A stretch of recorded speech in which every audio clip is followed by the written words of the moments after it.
A Nile crocodile. 5 meters long, 700 kilos, and very hungry. His last square meal was nearly a year ago.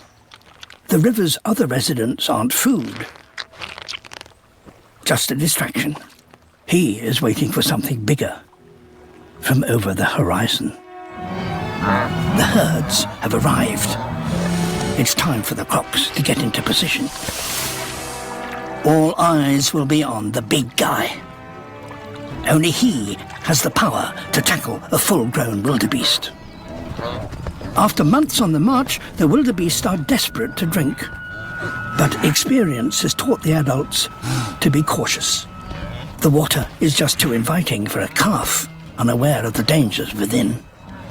But every wildebeest must take its chances and hope that its reflexes are faster than what many know lurks in the murky waters. Just a harmless hippo.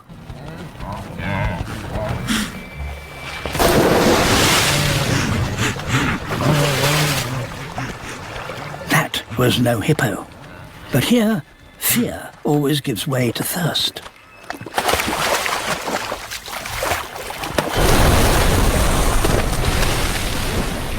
The big croc's technique is rusty. It's been a whole year since his last hunt, and he's out of practice. Time for the big croc to try a different tactic.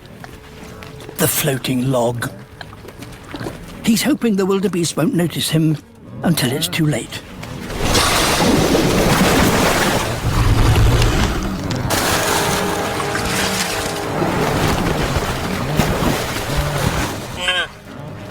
Now the smaller crocs move in chunks.